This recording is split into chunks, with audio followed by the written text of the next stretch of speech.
Te lo pedimos en el nombre de Jesús. Amén. Amén. Dos grandes contrastes que han ocurrido en estos últimos días creo que nos muestran el estado de salud moral de nuestro momento histórico. Uno fue la detención del barco de la ONG Proactiva Open Arms. Y como sabéis, esta organización es una organización española con sede en Badalona y que por salvar la vida de 218 personas, mujeres y niños en el Mediterráneo, han sido acusados de la promoción de la migración ilegal a Italia y se pueden enfrentar a penas de cárcel de entre 4 y 7 años por rescatar y salvar a personas que estaban naufragando en el mar Mediterráneo, como vemos muy a menudo en nuestras pantallas de televisión. El otro suceso pues ha ocurrido este fin de semana y tiene que ver con el ataque a Siria. El bombardeo de Siria por Estados Unidos, Inglaterra y Francia, que como sabéis es la respuesta a la utilización de armamento químico por parte del régimen de Al-Assad en Siria contra su propia población, con la consiguiente muerte de hombres, mujeres y niños, y una gran cantidad de niños en este ataque. Unos acusados de inmigración ilegal por salvar las vidas de los que mueren a diario naufragando en el mar, y otros protegidos por quitar la vida de su propia población en una guerra que lleva más de 500.000 muertos, una guerra que lleva más de 500.000 muertos y más de 11 millones de desplazados, más de la mitad fuera de su propio país. Y creo que desde esta reflexión creo que podremos afirmar que es evidente que en nuestro mundo se han invertido los valores, haciendo bueno lo que es perverso y delito lo que es bueno. Nuestras sociedades necesitan urgentemente recobrar el sentido de lo justo, de lo bueno, de lo correcto, del bien, de la ética y de los auténticos valores. Pero está visto, y creo que esto podríamos afirmarlo todos nosotros, que por más adelantos que la humanidad promueve, por más adelantos tecnológicos, por más información que tenemos, por más conocimiento que la humanidad ha desarrollado a lo largo de todos estos siglos, el ser humano necesita urgentemente recobrar su propia dignidad, su propia humanidad. En medio de este estado de cosas, la pregunta que me hago y que me gustaría hacerla extensiva a todos vosotros en esta mañana es cuál debe de ser el papel de la Iglesia, cuál debe de ser el papel de la Iglesia y nuestro papel a nivel personal, individual, en este momento de la historia. ¿Tenemos nosotros algo que decir? ¿Tenemos algo nosotros que aportar? ¿Qué se espera de nosotros? ¿Qué se espera de la Iglesia en un mundo como este? Y ante estas preguntas, me gustaría que pudiéramos ir al capítulo 2 de la carta de Pablo a los Efesios, porque en ella, y en esta mañana me gustaría tratar el texto desde otra perspectiva, que diríamos que sería la acostumbrada, me gustaría que acudiéramos a este texto para descubrir en él 3 agendas de lo que debemos ser y hacer en medio de nuestro momento histórico, de nuestro momento actual. 3 agendas que creo podrían determinar nuestro modo de actuar y de estar en este momento histórico que nos toca vivir. Si vamos al texto, el texto, fijaros que empieza de la siguiente manera: por tanto, acordaos de que en otro tiempo vosotros, los gentiles, y por tanto nos hace pararnos a reflexionar en el cómo éramos antes de conocer a Cristo. Acordaos de cómo erais vosotros antes. Versículo 13. Pero ahora, en Cristo Jesús, ahora, en este tiempo, en Cristo Jesús, después de haber conocido a Cristo Jesús, y la idea es que antes teníamos una agenda que correspondía al hombre sin Cristo, al hombre que no conocía a Dios. y teníamos una agenda determinada. Y lo que se supone es que ahora en Cristo Jesús debemos de tener otra agenda diferente, que es lo que me gustaría en esta mañana poder presentaros. El encuentro de Jesús, por tanto, debe de llevarnos a un cambio de agendas. No podemos seguir pensando como antes ni actuando como antes, sino que en ese cambio de agenda tenemos que pensar de una manera diferente y tenemos que actuar de una manera también diferente. ¿Por qué? Porque Jesús tenía unos valores determinados, porque Jesús veía el mundo y la vida de una manera determinada. Por tanto, nosotros debemos de también tener esa mirada de Jesús, ese sentir de Jesús. Evidentemente esto no sucede de forma inmediata tras la conversión y ahora todo nuestro mundo de valores cambia de un día para otro y nuestra manera de pensar y sentir y de actuar cambia de un día para otro. No suceden así las cosas, como bien sabemos, sino que tiene que ver con un camino de seguimiento de Jesús y con un camino de transformación, que quiere decir que vamos transformando nuestra manera de pensar y de sentir a la manera de pensar y de sentir de Cristo Jesús, que quiere decir que vamos viendo el mundo de la manera como Jesús vio el mundo y nos vamos relacionando con nuestros semejantes de la manera que Jesús se relacionaba con los suyos, con sus semejantes. Y por tanto todo eso requiere de un tiempo, porque las transformaciones no pasan de la noche a la mañana. Y todo eso es fruto del encuentro con Jesús, de nuestra experiencia más íntima con Él, con nuestro Señor. El conocer lo que Él ha hecho por nosotros, los resultados de su obra en nuestras vidas, nos debe de llevar a cambiar nuestra agenda, como decía al principio.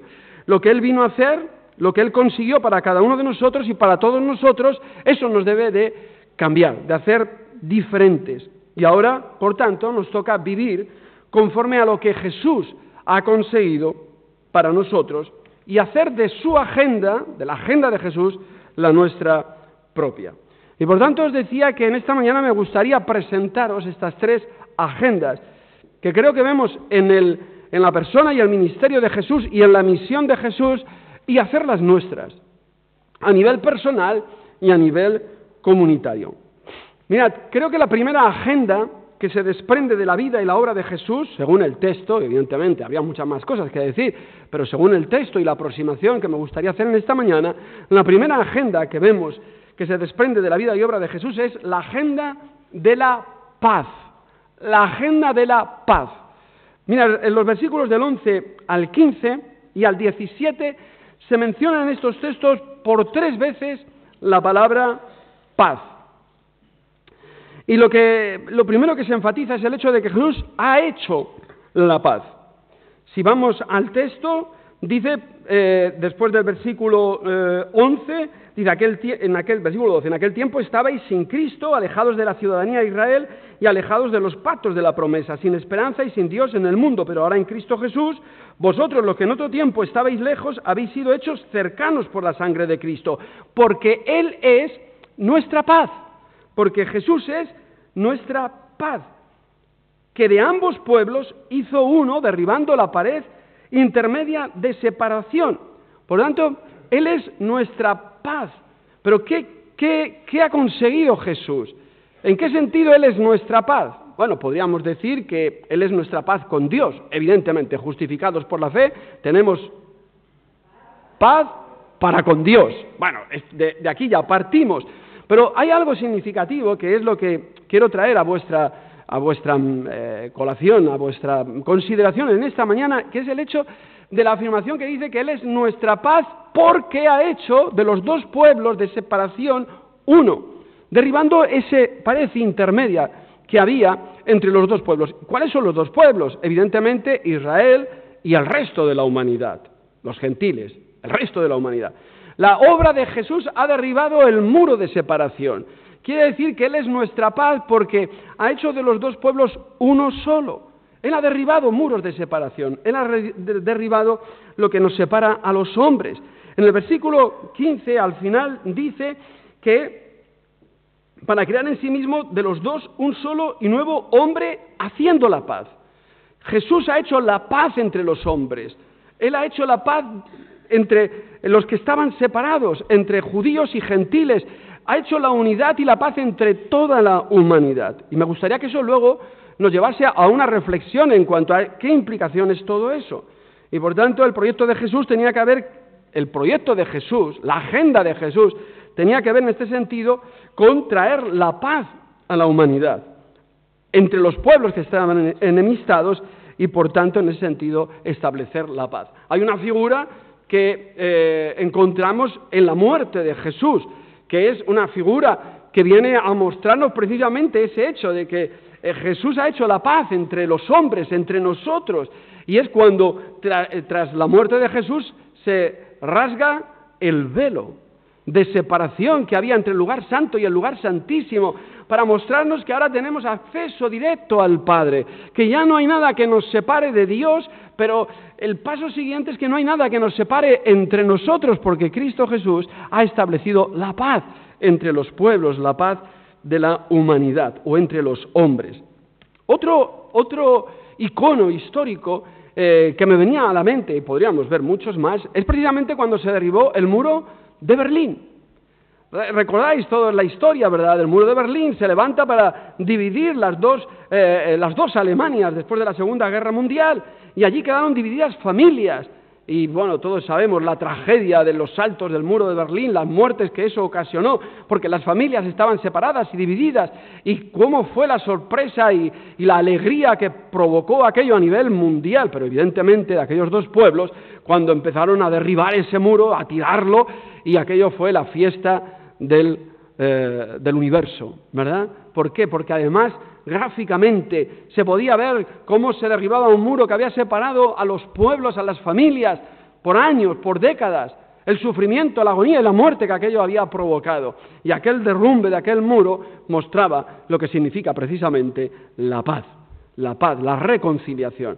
Y de alguna manera, de forma gráfica, estos dos momentos históricos vienen a mostrar la agenda de Jesús, la obra de Cristo Jesús, de traer la paz, hacer la paz, no solamente para con Dios, que evidentemente es fundamental y lo primero, sino la paz entre los hombres, derribando el muro de separación entre judíos y gentiles, para hacer de los dos un solo y único pueblo. La obra de Cristo ha conseguido derribar todo posible muro de separación entre los hombres. Por tanto, podríamos afirmar en esta mañana, y creo que con derecho, que la paz es posible a pesar de este mundo tan violento y de guerra. No estamos obligados a vivir separados, no estamos obligados a estar enemistados permanentemente, no estamos obligados a vernos como enemigos. No, la obra de Jesús debe llevarnos al convencimiento permanente de que la paz es posible, necesaria y urgente, porque ha costado un alto precio, que es la vida de Jesús. Pero hablar de la paz en estos términos puede que se nos aleje demasiado, en un sentido, de nuestro día a día. ¿Qué tiene que ver esto conmigo? Por lo tanto, hay que bajarla, diría, a nuestra realidad cotidiana, a nuestras relaciones, porque la paz debe tener lugar, en primer lugar, debe tener su espacio en nosotros mismos, pero también en nuestras relaciones más inmediatas, en nuestro hogar, con nuestro cónyuge, ¿verdad? ¿Cuántas veces estamos enemistados? Pues hay que restaurar la paz en nuestro hogar. También en la iglesia. ¿Cuántas veces en las iglesias se producen enemistades y se enquistan? Y nos dirá el autor de los Hebreos que entre vosotros no haya ninguna raíz de amargura, porque esas raíces de amarguras a lo que llevan es a la separación y a la división. Y por tanto hay que restablecer la paz también en la iglesia. Pero la paz hay que llevarla también al trabajo, hay que llevarla al barrio, hay que llevarla a la sociedad, hay que llevarla al mundo. Y por tanto ser agentes de paz. La paz debe de convertirse en una agenda personal y comunitaria, porque de lo contrario corremos un alto riesgo. Porque donde no hay paz, ¿qué es lo que hay? Enemistad, conflicto, dolor y por último, muerte. Donde no hay paz, por último, hay muerte. Hay muerte provocada por la guerra, pero también puede haber muerte en las relaciones interpersonales. Puede haber muerte en el matrimonio, puede haber muerte en la familia, puede haber muerte en la iglesia, puede haber muerte cuando rompemos la comunicación cuando no somos ya capaces de saludarnos. Decía una diputada conocida de todos nosotros del Parlament de Cataluña, Inés Arrimadas, voy a hacer referencia a la frase, que dijo: a ver cuándo volvemos a saludarnos en los pasillos del Parlament. Porque, como todos sabemos muy bien, todo lo que ha originado esta situación es que ya ni se saludan entre ellos. Bueno, pues hay que restaurar la paz, porque si no, eso será un permanente conflicto. Además, fijaros, es que la paz tiene grandes beneficios. Si la guerra destruye, la paz edifica. Si la guerra deja víctimas, la paz es generadora de vida. Si la guerra produce dolor, la paz produce felicidad y alegría. Por tanto, la paz debe de convertirse en una agenda personal y comunitaria, la agenda de la Iglesia.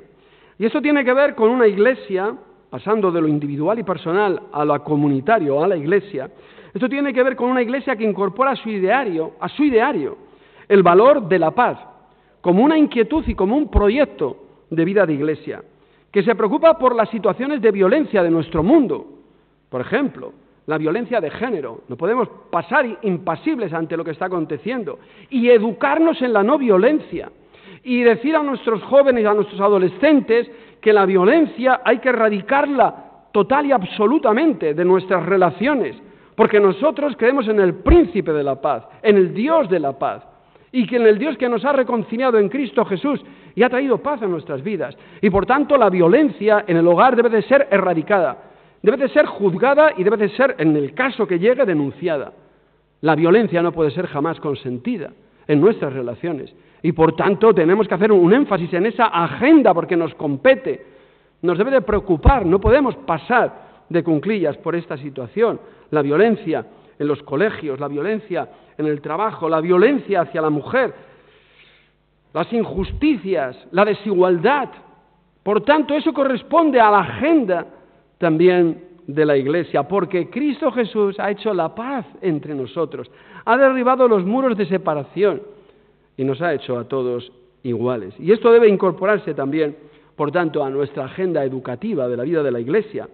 La paz como un valor a trabajar en las escuelas dominicales, en la predicación, en el estudio, en los estudios, pero también como un estilo de vida entre nosotros, porque a veces las iglesias evangélicas nos pasamos la vida hablando, discursos, conferencias, predicaciones, y somos incapaces de llevarlo a la realización práctica, a ponerlo en la agenda de lo que debemos hacer, como un proyecto de iglesia, como un compromiso con el mundo, apostando por la paz en todas las circunstancias y situaciones, saliendo a la calle cuando haya una manifestación en favor de la paz, de la no violencia, de género, etcétera, del tipo que sea, y por tanto comprometidos con la paz, apostando por ella en cualquier circunstancia y situación. Jesús, en el Sermón del Monte, que es el sermón paradigmático de Jesús, donde nos viene a decir lo que debiéramos de ser como discípulos del reino y discípulos de Jesús. Bienaventurados los pacificadores, porque ellos serán llamados, fijaros, serán llamados hijos de Dios. Son los pacificadores los que son llamados hijos de Dios. Y yo creo que debiéramos hacer un alto en el camino, ¿no? Porque no son los que confiesan el credo apostólico, los que confiesan el credo, creo en Jesús, yo creo, los que son hijos de Dios. No necesariamente. Porque Jesús dijo: ¿por qué me llamáis Señor, Señor, y no hacéis lo que yo os digo? Vosotros sois hijos de vuestro padre el diablo, porque hacéis las obras de él. Por tanto, no se trata de confesiones de fe, que hay que hacerlas, evidentemente, sino que se trata de estilos de vida comprometidos con, en este caso, con la paz. Porque ¿de qué te vale y de qué nos vale hacer grandes confesiones de fe si en nuestra manera de pensar, actuar hacia los demás está cargada de violencia? ¿De qué nos vale? Si justificamos acciones violentas, ¿de qué nos vale? Por tanto, hay que ser pacificadores, como una de las características de una de nuestras agendas personales y comunitarias, hombres y mujeres de paz, preocupados por la paz del mundo también, porque eso le preocupó a Dios, la paz del mundo, por eso envió a Jesús, para restablecer la paz en el mundo. Recordar que no solamente es bienaventurados los pacificadores, que serán llamados hijos de Dios, sino que además nosotros confesamos que nuestro Dios es el Dios de la paz, de toda paz. Confesamos que Cristo Jesús es el príncipe de paz. Y además confesamos que somos llamados a seguir la unidad del Espíritu en el vínculo de la paz. Fijaros, en la Trinidad, la paz como un elemento esencial y por tanto llamados a incorporar en nuestra agenda la agenda de Jesús, que es que Él vino para hacer la paz entre los que estaban separados. La segunda agenda que se desprende precisamente de la vida y obra de Jesús es la agenda de la reconciliación. La agenda de la reconciliación. El versículo 16 del texto dice que Jesús mediante la cruz reconciliar con Dios a ambos en un solo cuerpo, matando en ella las enemistades. Es interesante porque la obra de Jesús, la muerte de Jesús, la vida, esto siempre hacemos la muerte de Jesús. Me gusta decir que la vida, porque si no le quitamos como el peso específico a la vida de Jesús, que a fin de cuentas es la vida de Jesús lo que le lleva a la muerte. Es la vida y la muerte de Jesús, la obra de Jesús, el ministerio de Jesús, tenía como propósito, por un lado, la paz, pero por otro lado, la reconciliación. Pero es interesante porque no es solamente la paz con Dios y la reconciliación con Dios, que lo es, y podríamos decir, y en primer lugar, sino que la obra de Jesús tiene como consecuencia la paz entre los hombres, la paz entre los pueblos y la reconciliación entre los pueblos y los hombres. Porque si no, sería esto una especie de espiritismo, como que solamente se trata de salvar almas para que tengan comunión con el alma mater, o sea, Dios. No, es que la obra de Cristo tiene que ver con nosotros como personas para reconciliarnos con Dios, pero para reconciliarnos con nuestros hermanos y vivir en paz entre nosotros. Por eso dice que nos reconcilió a los dos, a ambos, en un solo cuerpo. O sea, la reconciliación tiene que ver con las personas que se reconcilian entre ellas.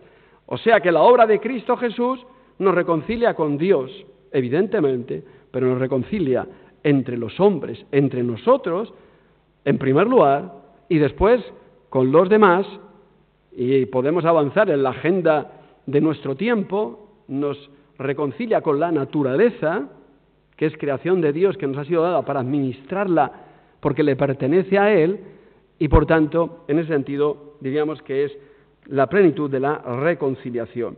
Por tanto, la reconciliación es parte de la obra redentora de Cristo, tiene que ver con la reconciliación con Dios, pero tiene que ver con la reconciliación con nosotros. Y yo en esto de verdad que a veces me gustaría, ¿no?, que pudiéramos hacer un autoexamen, ¿no?, porque creo que hay que muchas ocasiones se difunde, ¿no?, o está en la atmósfera, ¿no?, el que nuestra salvación y nuestra comunión con Dios tiene que ver con Dios y conmigo, con Dios y conmigo, con Dios y conmigo y con Dios y conmigo. Bueno, vamos a parar. Y ahí se queda, ¿no? Y Dios conmigo, ya está. Y yo con Dios, y ya está. Y el mundo como que, vale, sí me preocupa, pero va. Y la iglesia, pues mis hermanos, sí, pero va. Pues no. Es que la relación con Dios pasa por la relación con mis hermanos. Es que no hay separación posible.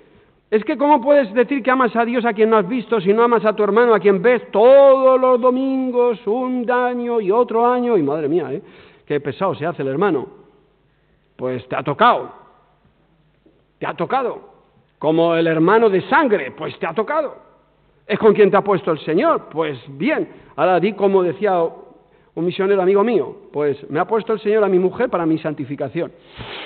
Pues nada, el Señor te ha puesto a tu hermano para tu santificación, a tu hermana para tu santificación. Y ahora hazte la pregunta a la inversa, y es, ¿de quién soy yo santificación? Porque, a ver, si el otro deja mucho que desear, pues yo también, por mi imperfección, por mi debilidad, y por tanto, llamados a la reconciliación. La vida y el ministerio de Jesús, por tanto, tiene como propósito acabar, hermanos y hermanas, con la semilla de la enemistad y de las enemistades, que lo único que traen las enemistades son sufrimiento, dolor y muerte. a veces no muerte física, pero muerte de las relaciones, y evidentemente. Y es interesante en este sentido la estructura de la frase, porque dice, fijaros, cómo está trabajado el texto, ¿no? Dice, y mediante la cruz reconciliar con Dios a ambos en un solo cuerpo, matando en ella las enemistades. O sea, la muerte que es el patíbulo, la cruz que es el patíbulo, allí es donde muere Jesús. Sin embargo, la muerte de la cruz es la que mata las enemistades. Y es interesante, ¿no? Porque nos viene a decir que la muerte de Jesús tiene valor cuando, a raíz de ella, nosotros somos capaces de matar las enemistades. La cruz de Cristo tiene valor cuando yo soy consciente de que me tengo que reconciliar, como valor que se desprende del Evangelio. Como resultado de la obra de la cruz, yo soy llamado a buscar siempre la reconciliación. O sea que no puedes permanecer siempre diciendo que la culpa es del otro y que o cambia el otro o seguimos enemistados, porque eso no tiene que ver con la cruz de Cristo. La cruz de Cristo, en ella Jesús mata las enemistades. Por tanto, si la obra de Cristo tiene valor para ti, reconcíliate. Ahora alguien puede decir, bueno, pero es que yo me quiero reconciliar, pero el otro no. Bueno, esa es su responsabilidad. Pero tú tienes que intentarlo. Tenemos que intentarlo. La reconciliación se tiene que convertir en este sentido en nuestra agenda personal y también la agenda de la Iglesia.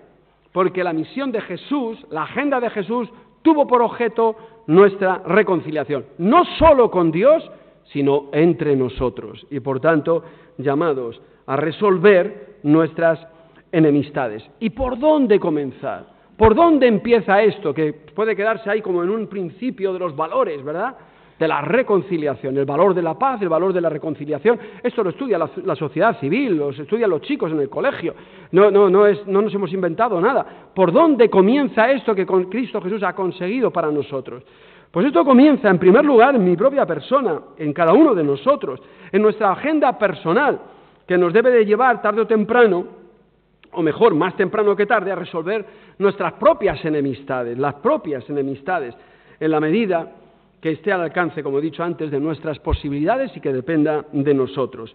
Porque las enemistades se dan, en primer lugar, en el entorno más próximo, en la pareja, en la familia, con los hijos, con los hermanos o entre hermanos, en los trabajos.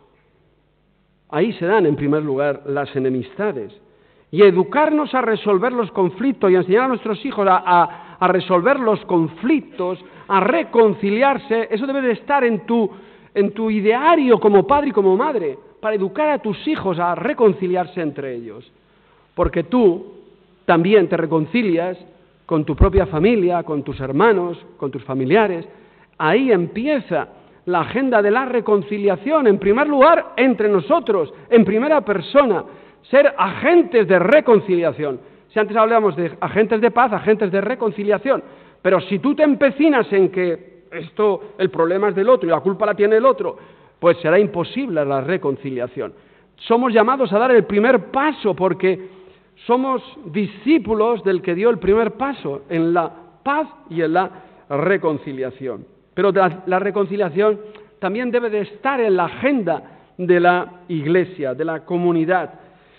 Muchas veces estamos muy interesados en definir, esto no es una indirecta, lo traigo, evidentemente uno se va construyendo sus pensamientos a través de lo que vamos hablando y diciendo, y por tanto no es indirecta, es directa, ¿vale? Mira, a veces estamos, pero directa sana, interpretadme bien, que ya me hago mayor y a veces hablo más de la cuenta. Pero, no, interpretadme bien, ¿no? A veces estamos muy interesados, y lo digo de buena voluntad, a veces estamos muy interesados en las definiciones, ¿no? Definir nuestros principios, definir nuestra doctrina, lo que creemos, la declaración de fe, que quede claro, constancia, y que sepamos qué es lo que creemos, para que si alguno se sale de los márgenes ya lo podemos señalar. Luego definir nuestros principios bautistas, porque somos bautistas, y queremos definirlo todo y tenerlo todo cerrado. ¿Sabéis por qué? Porque te da seguridad, nos da seguridad. A partir de ahí puedo cumplir con lo establecido y luego ya tengo margen para lo que no está escrito. Y creo que en muchas ocasiones, tan empeñados en definirnos y en hacer declaraciones de principios doctrinales o del tipo que sea, creo que nos olvidamos de hacer declaraciones de agenda de valores, de agendas de valores. Los valores que debiéramos de incorporar a nuestra vida personal y comunitaria, que tienen que ver precisamente con los valores de Cristo Jesús, que tienen que ver con la agenda de Jesús y con la obra de Jesús, como es el valor de la paz. Y declarar que somos una comunidad de hombres y mujeres pacificadores. Y creo que eso lo debiéramos de poner en algún lado por escrito, es figurado, evidentemente. Y creo que debiéramos de declararnos una iglesia, una comunidad reconciliadora, y ponerlo por escrito. O sea, que buscamos la reconciliación. Primero, evidentemente, entre nosotros, porque, claro, predicar y no ser capaces de vivirlo, o sea, que tenemos en nuestra agenda la reconciliación, que quiere decir que cuando hay un problema, una dificultad, procuramos solventarlo y procuramos reconciliarnos, para después pasar a la agenda de la sociedad y ser agentes de reconciliación fuera de nuestras paredes. Y eso tiene que ver con los problemas sociales de nuestro momento, en los cuales nosotros tenemos algo que decir en torno precisamente a la reconciliación. Y los problemas pueden ir de poco a mucho en nuestra propia sociedad. Pero a veces, hermanos y hermanas, nuestra soberbia nos impide dar el primer paso para restablecer la paz o para trabajar en la reconciliación. Y anteponemos nuestro orgullo a la paz social. Anteponemos nuestro orgullo al bienestar de todos. No, yo es que tengo la razón y debo de prevalecer. Pues vale, ya se acabó. Porque no hay margen para la reconciliación y la paz. Mirad, el apóstol Pablo en otra de sus cartas, en la epístola a los Corintios, en el capítulo 5, versículos 19 y 20, nos dice que el Señor nos dio a nosotros el ministerio de la reconciliación. O sea, que no solamente es una agenda, sino que es una misión, la misión de la reconciliación. Así que dice, somos embajadores en nombre de Cristo, como si Dios rogase por medio de nosotros, os rogamos en nombre de Cristo, reconciliaos con Dios. Y ahora te podríamos decir, reconciliaos entre vosotros, sed agentes de reconciliación, porque eso es la misión de Cristo Jesús, que vino a hacer la paz entre los pueblos, y podríamos extenderlo a la humanidad, y establecer la reconciliación entre los hombres. Dos valores fundamentales que nuestra sociedad y nuestro mundo necesitan, paz y reconciliación, en medio de una sociedad violenta, donde prima la guerra, como estamos viendo estos días, y donde no prima ni la paz ni la reconciliación. La tercera agenda, y por último, que se desprende de la vida y obra de Jesús, es la agenda de la fraternidad. Claro, hoy no me estáis oyendo un lenguaje muy religioso, ¿no? O muy evangélico, ¿no? Hablar de la paz, la reconciliación y la fraternidad, pues casi como que suena a la libertad, igualdad y fraternidad, ¿no? Pero es que esto es la obra de Cristo Jesús. Dice el texto, porque por medio de Cristo Jesús, los unos y los otros, o sea, los dos pueblos separados, toda la humanidad, tenemos entrada por un mismo espíritu al Padre. Así que ya no sois extranjeros ni advenedizos, sino conciudadanos de los santos y miembros de la familia de Dios. Por tanto, la obra de Cristo viene a unirnos a los hombres, a la humanidad, en una fraternidad. Porque todos somos hijos de Dios, y si todos somos hijos de Dios, alguien dirá, bueno, sí, los que hemos creído en Cristo Jesús, vale, está bien. Pero todos, el propósito de Dios es que todos lleguen al conocimiento de Cristo Jesús y de que todos lleguen a formar parte de la familia de Dios. Evidentemente a nadie se le puede obligar a formar parte de una familia de la cual no quiere formar parte. Esta es la libertad que Dios nos ha dado. Pero nosotros, como cristianos, sí que tenemos que tener en nuestra agenda que el propósito de Dios es que todos los hombres y mujeres de la humanidad, de todos los tiempos, vengan a ser hijos de Dios y, por tanto, hermanos entre nosotros. Y eso es la fraternidad. El reconocimiento de que el otro es mi hermano. Si lo es de facto o si lo es potencialmente, es igual. Aún formamos parte de esta humanidad amada y querida por Dios. Y, por tanto, ese sentido de fraternidad. Un solo Padre y todos los demás hermanos. Jesús nos ha abierto con su vida y con su obra la gran posibilidad de vivir la experiencia de la fraternidad de la gran familia de Dios. Y mirad, en esta fraternidad humana conseguida por Cristo Jesús quedan superadas todas las barreras, o sea, ha derribado los muros de separación. Ahora dice, ya no sois ni extranjeros ni advenedizos, sino conciudadanos y miembros de la familia de Dios. Ya no hay extranjeros, ya no hay los naturales y los extranjeros, no hay los del país y los inmigrantes, no hay los nacionales y los extranjeros. No. El lenguaje debe de cambiar, pero debe de cambiar no solamente el lenguaje, sino también debe de cambiar nuestra mente y nuestro corazón. Para cuando vienen nuestros hermanos de otro país, no son extranjeros, no son inmigrantes, son hermanos en Cristo Jesús. Ese es el concepto de fraternidad. Pero algunos entre nosotros todavía siguen pensando que vienen a quitarnos el trabajo o a quitárselo a nuestros hijos, porque no hemos cambiado la agenda, porque no hemos entendido la mente de Cristo ni el corazón de Dios tan siquiera, para el cual ya no hay barreras, es que Él ha derribado los muros de separación, ya no hay extranjeros ni advenedizos, ahora somos todos miembros de la familia de Dios, somos seres humanos y por tanto pertenecientes a la misma familia. De ahí que la fraternidad debe de estar en nuestra agenda personal y comunitaria. Eso debiera de cambiar nuestra mirada hacia los demás.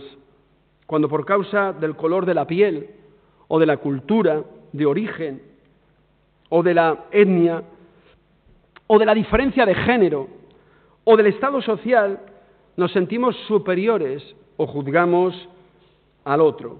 En ese momento debemos de recordar la obra de Cristo Jesús, que Él ha venido para crear una gran fraternidad de hombres y mujeres que se saben hermanos unos de otros. Sentir en clave de fraternidad nos debería de llevar internamente a buscar lo bueno del otro, de mi hermano, no a buscar lo que me separa de él, no a buscar lo que disiento de él, que es legítimo, pero que no sea eso la causa de levantar una barrera entre él y yo. Nos debe de llevar a empatizar con los que sufren, en cualquier parte, no solamente del entorno más próximo, sino del mundo, sabiendo que los que están muy lejos también son parte de esa fraternidad. Y por tanto, en este sentido, la obra de Cristo debe de llevarnos a esa visión amplia y convertirse no solamente en una agenda personal, la fraternidad, sino también comunitaria. Y esto tiene que ver con el hecho de que en nuestra comunidad, aquí en Alicante, entre nosotros, nadie se sienta extranjero. Bueno, alguien viene de fuera, como varios de nuestros hermanos que están en este momento y llevan poco tiempo entre nosotros, y evidentemente esto es como el duelo, ¿no? Tiene un proceso, la integración tiene un proceso, pero nosotros, los que somos naturales, los de aquí, tenemos que facilitarles su incorporación, su integración, su sentido de la fraternidad, que los que estamos aquí somos sus hermanos en Cristo, que no los vemos como extranjeros, sino como nuestros queridos hermanos en Cristo Jesús, y hacerles sentirse como en casa, porque evidentemente sentirán en ocasiones la soledad de sentirse lejos de los seres queridos, sentirse respetados entre nosotros y valorados entre nosotros, como corresponde a una sana fraternidad conseguida por Cristo Jesús. Pero también la comunidad debe vivir la fraternidad humana como un compromiso y misión, como lo fue para Jesús. Porque cuando damos de comer, porque cuando damos de beber, cuando vestimos, o cuando nos preocupamos de los presos, de los más necesitados, como nos dirá Jesús en Mateo 25, a Él se lo hacemos. Estamos mostrando en este caso el rostro de Dios como el de un padre amante y preocupado por sus hijos más desfavorecidos, porque nuestro Padre es también el suyo. Sin lugar a discusión, nuestro mundo está necesitado de buenas nuevas, de paz, de reconciliación y de fraternidad. Prueba nos da cada día de que todo esto está en precario. Casos como el barco de Proactiva en Italia o la situación en Siria, por no hablar de los campos de refugiados como el de los Rohingyas, con más de 1 millón de personas en Bangladesh expuestas estos días, lo están diciendo, a las catástrofes que se van a producir a causa de los monzones de las lluvias monzónicas, y es 1 millón de personas en un campo de concentración con los recursos mínimos por el hecho de ser musulmanes en un país hinduista. Este mundo necesita más que nunca de paz, de reconciliación y de fraternidad. El Evangelio, hermanos y hermanas, es una buena noticia para la humanidad. Nosotros debemos anunciar el Evangelio de Cristo Jesús. Debemos no solamente de anunciarlo, sino que debemos de encarnarlo. Por ello debemos incorporar, creo que a nuestra vida, a nuestra agenda personal y comunitaria, estas 3 agendas de Jesús, que fue la de venir a hacer la paz, derribar los muros de separación, que fue la de venir para reconciliarnos con Dios y entre nosotros, y que fue la de venir a crear una gran fraternidad entre los hombres. Y en esto me gustaría pedir que el Señor nos dé la sabiduría para que no solo se quede todo esto en buenas palabras y bonitas reflexiones, sino que realmente nos incitaran al cambio, a un estilo de vida personal y comunitario orientado por estas 3 agendas. Y tal vez sería bueno que en algún momento pudiéramos sentarnos a discutir no solamente sobre nuestras agendas internas hacia adentro, ¿verdad?, de espiritualidad, de organización, que es necesario, evidentemente, sino que también nos sentásemos a hablar de qué agendas queremos incorporar a la vida de la Iglesia para ayudar a los demás, para salir de las 4 paredes, para tener algo que decir cuando hay una manifestación en torno a la violencia de género, cuando hay una manifestación en torno a las pensiones de los mayores, cuando hay una manifestación del tipo que sea por la paz, para no solamente estar encerrados, sino tener una voz que no clame en el desierto, como la de Juan el Bautista, sino una voz que clame anunciando que nosotros tenemos una buena nueva, que es el Evangelio de Jesucristo, que ha traído paz, reconciliación y fraternidad.